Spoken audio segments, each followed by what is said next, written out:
Yeah, okay. Okay, good morning, distinguished guests, distinguished speaker, and on participants from East Asia and Pacific. First, I deeply sorry that I could not attend the workshop in person due to I suffered injury to my feet. Anyway, the internet connection allow me to share my presentation with you this morning. So do you see my presentation here? Okay. So my presentation is about the IES Nature Physical Framework toward sustainable biodiversity conservation. So I chose this topic as a part, as I am a bureau member of the IPES and the NFF task force member. And this topic is right now is recognized as very popular for scientists to enhance biodiversity through different scenarios of the environment. So what do you mean nature? So nature can mean several things to several people, either for nature or species conservation, utilization of nature for livelihood, or landscape and seascape for recreation, or restoration of degraded ecosystem to enhance the nature benefit. At the same time, nature provides a lot of benefits to the people directly and indirectly for their livelihood and food production. However, whenever the nature is damaged, either by natural disaster, human activity, or biology itself, it may harmful the balance and the ecosystem services. For example, the introduction of the vaccine therapy is an alien species that was introduced from Ghana to Thailand in about 30 years ago. It caused a lot of problems because this species invades native species and can inhabit on water habitats in many provinces. So it's become a national agenda that the government try to eradicate this species. Otherwise, it will harmful the fresh water, marine water, and brackish water in Thailand. At the same time, the nature can provide ecosystem services for recreation, supporting, for example, the mangrove forest. Not only for the direct benefit from wood and from carbon sequestration, but mangrove forests also provide the protection or the natural disaster against the tsunami about 20 years ago. So from this picture, you can see that the area without mangrove forest or without nature, we have the serious damage and a lot of people died. I think a few 100,000. But however, the area that we have the mangrove forest, so it can prevent and substantially reduce the damage from tsunami in that area. Nature also connects to the culture of the people across the globe, either in Africa and Asia. For example, in Asia, in Southeast Asia, so the nature, for example, the origination of the tree and the flowering days during the beginning of the growing season, it becomes the tradition for people in Thailand, Myanmar, and Cambodia. And there are a lot of traditional knowledge that the nature connect connect to the culture or connect to the people belief and the nature already well proven that can solve the problem particularly during COVID-19 pandemic.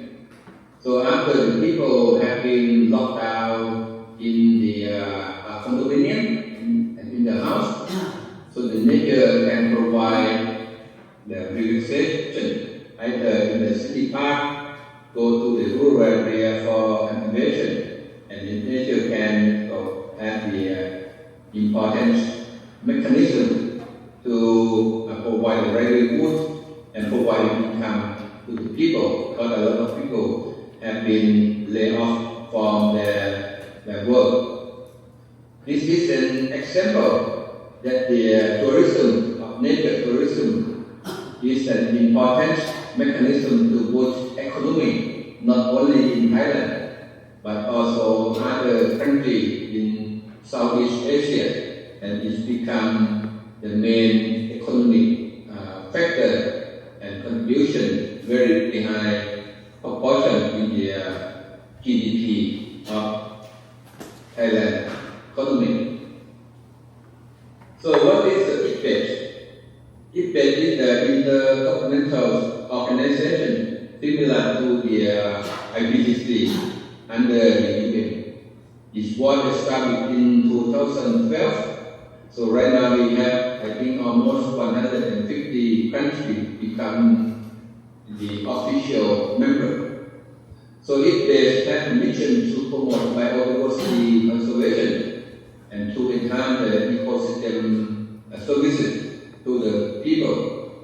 So the work of the IES includes the assessment of biodiversity either at the global level, at the regional level, or the synthetic themes of the assessment related to biodiversity, provide the policy support and building the skill knowledge, similar to the one that we are doing, and also to communicate the outreach knowledge. So one of the important assessments that have been done in 2016 is to the assessment of the scenario and model, which are the powerful tools for exploring the likely future outcome of the nature through different prevention pathways under the direct and indirect pressure, and to inform the policy maker to make the right decision to make the measure and to enhance the people livelihood.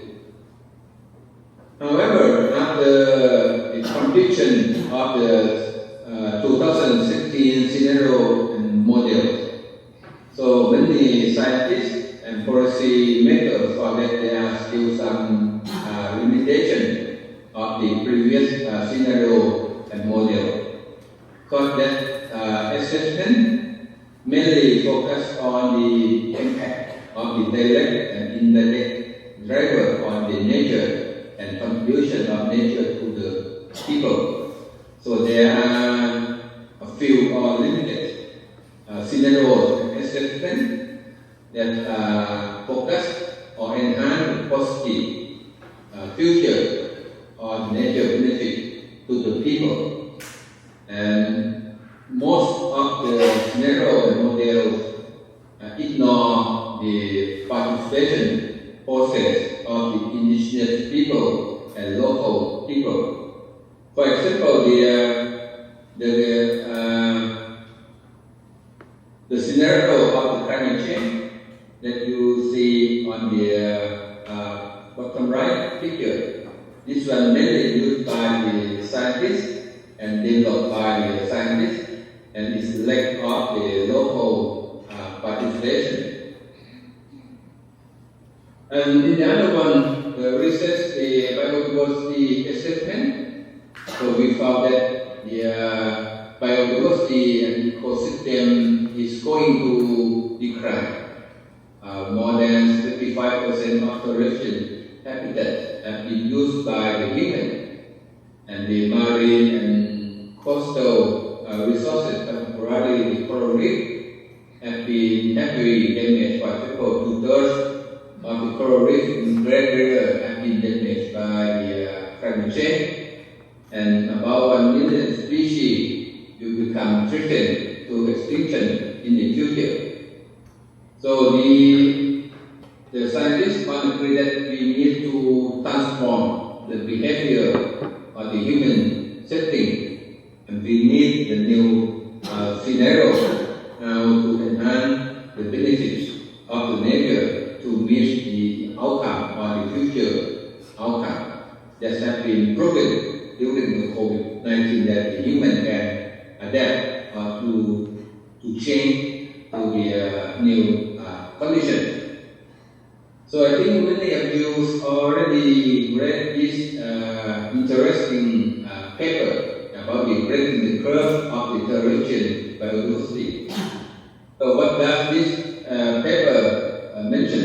So it mentioned that the protected area alone, the orange one, cannot solve the problem of the biodiversity conservation, but we need to transform to enhance the biodiversity and ecosystem services and incorporate the benefit of nature to the human society, to the sustainable development and sustainable consumption. So that is the breakdown why we need the future scenario framework for biodiversity. So this concept has been formulated and formed in 2016 and 2019 by the expert of the scientists, and then the work is still going on until now, and then part of the NSF task force to promote this one. So basically, the nature and future framework contain the three components or three main steps, including visioning, narrative, and modeling, and can be subdivided into 5 interactive steps.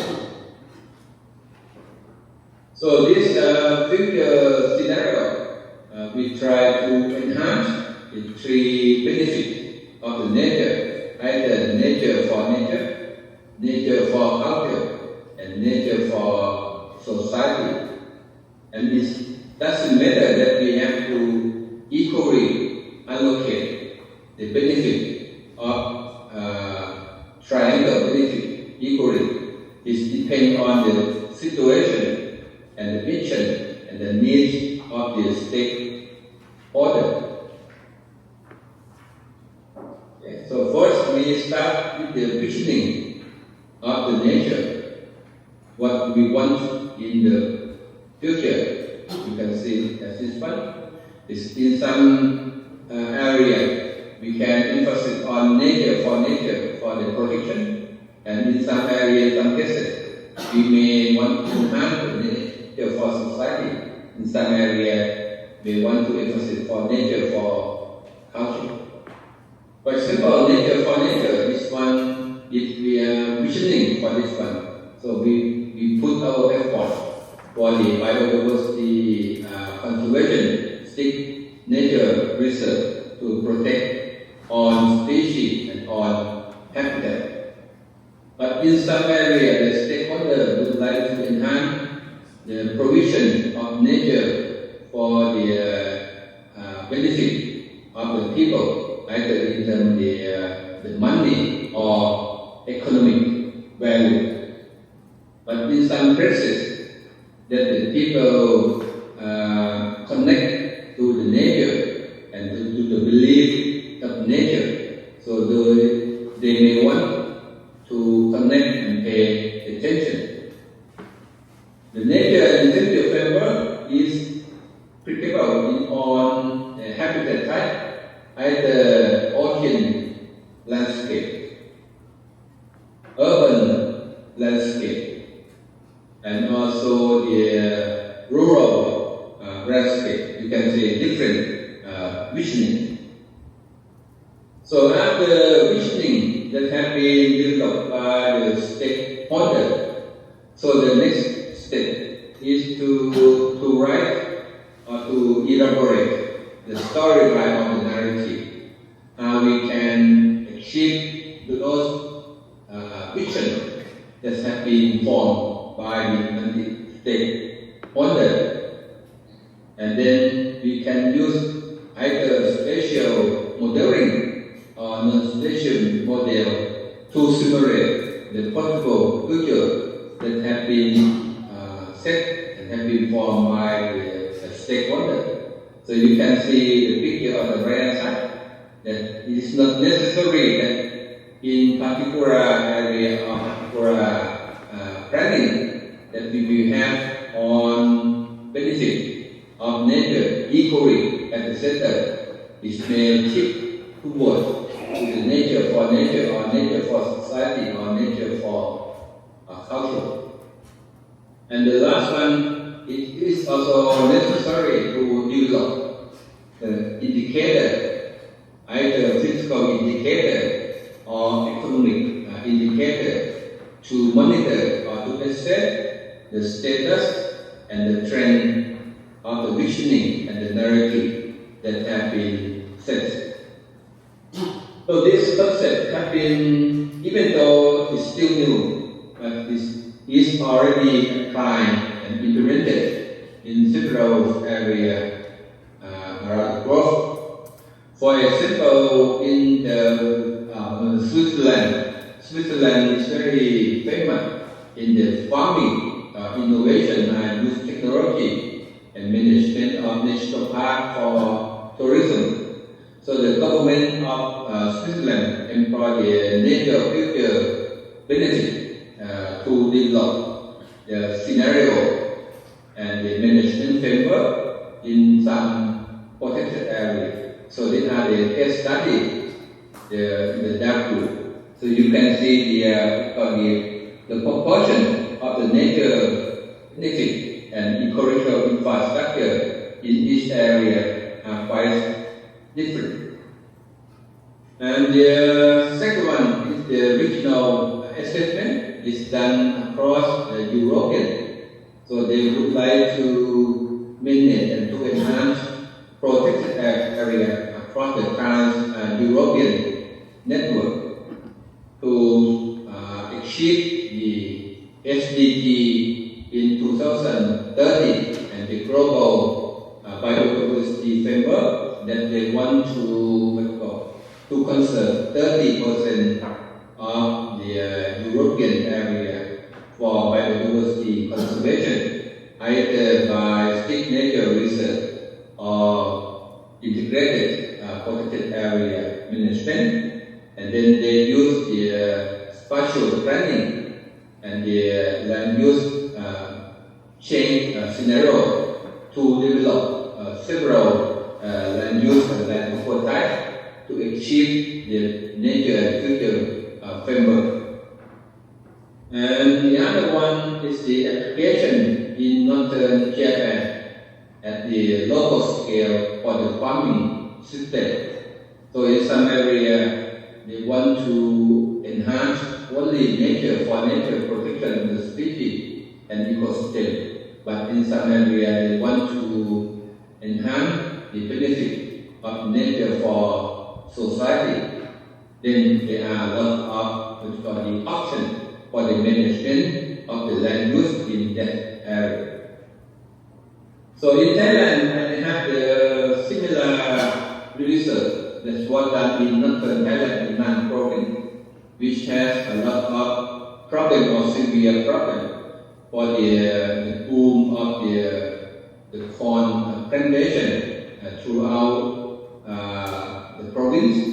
So we work with the stakeholder and province and the local government to set up the scenario and the storyline of the breakdown and what we want to manage the land use and land cover in Nan province.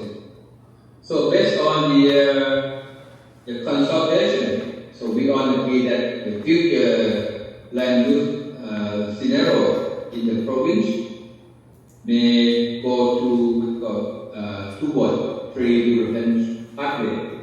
If we manage the land use land cover similar to the previous trend, so we will lose significant forest cover from 62% to 47% in the future.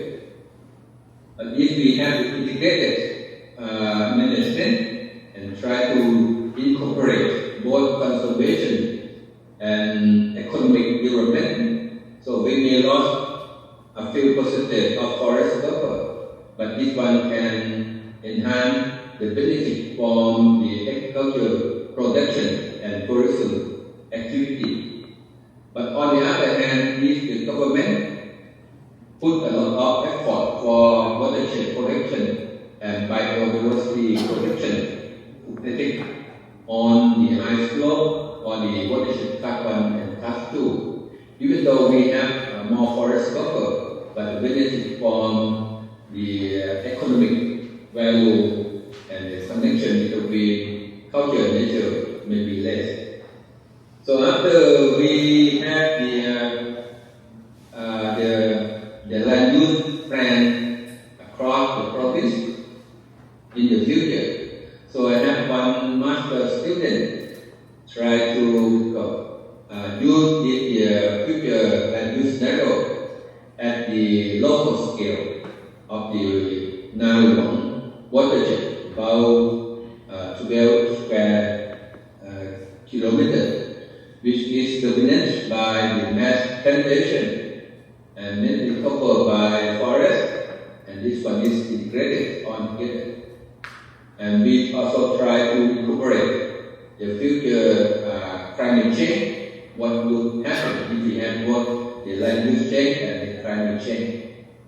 So the scenario one is mainly the extreme land use, that we have forest cover 54% in this watershed and mass plantation 36%. But if we have integrated, if the land use type follow the previous land use stream, so we lost the forest cover and have more mass plantation. But if we have the integrated land use, we call the sandbox scenario, so we may have the 60% of forest cover and mass plantation 22.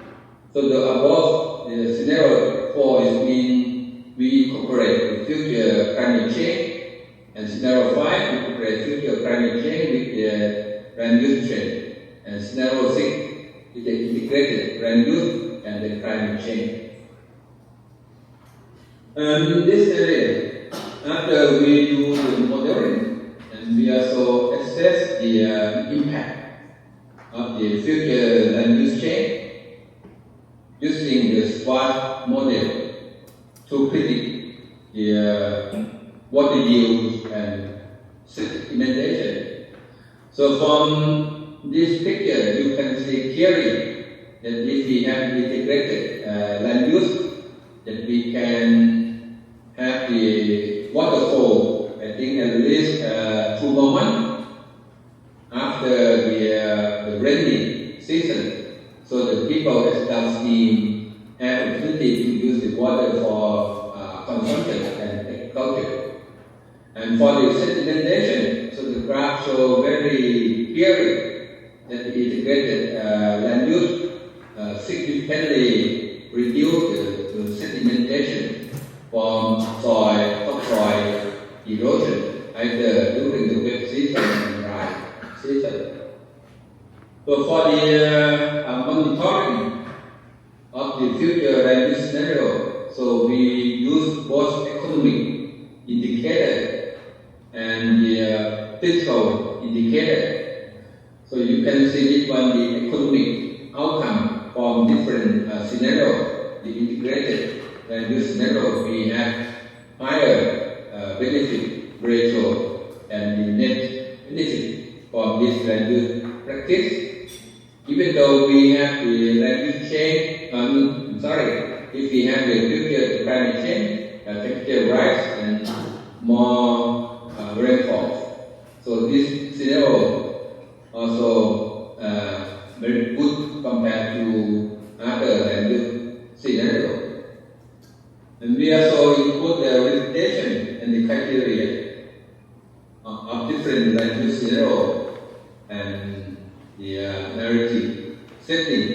see the limitation either with the hydrological services or the economic value. So based on the economic analysis and fiscal analysis indicator, it shows clearly that the integrated land use scenario with the involvement of the local participation, we can meet both the nature for nature and nature for society. You can see that the score is very low compared to others, meaning that this future land use is appropriate compared to others. So in conclusion, the nature and future framework that recently developed and promoted by the IES, we emphasize on nature-centered multiple scale scenario. This one shift from the classical way of thinking that we focus on the impact of the socio-economic to nature, shift to the nature benefit fusion. That either we want to towards nature for nature, nature for society, or nature for culture.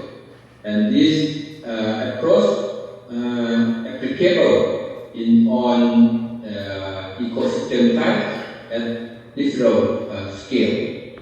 So you can see on the right hand side for the meta-analysis of the nature future framework application in North Africa in several areas. In North America, we want to focus on the nature for the protection of the species and ecosystem. While in Africa, the people highly connected to culture, so this is what they mean the land and nature towards nature for culture. But in Southeast Asia and East Asia Pacific, so a lot of case studies so that they want to integrate between nature and nature for society and to enhance the provision of nature for the human benefit. So in conclusion, I would like to say that the nature future framework is applicable.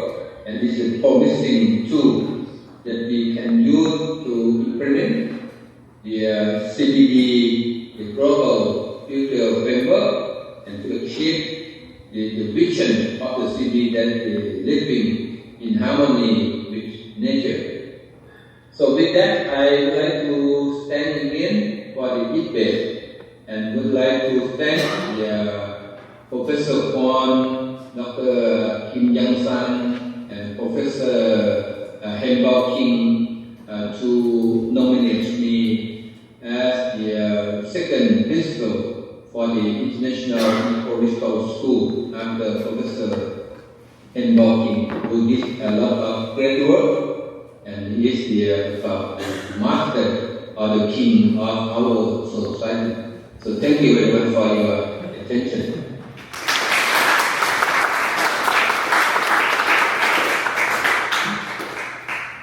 Thank you very much. Thank you very much, Professor. Any comment Yeah. or question? I hope that if you don't have the injury, you could come here and be appointed as the second principal. But furthermore, we could invite him as a second principal for 5 years term. The king served first principal for 5 years. Because due to the COVID-19, we only had 3. Now Professor Yong will commence as a principal of the International Ecology School. So please give him a big applause again. Thank you. So now Thank you very much. Thank you. Thank you. So I hope you have a fruitful seminar and hope to see your next opportunity. I'm again deeply sorry that I could not attend the meeting. King was Okay. What picture?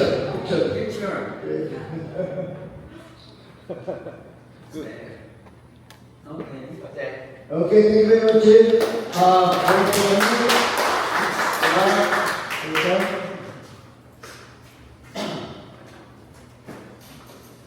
Okay, so now we're going to the second lecture.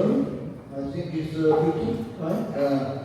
Professor Victor Amoso from National University, Philippines. He's also been a good friend for our network for many decades. We will talk the second talk. Please welcome him. Hello.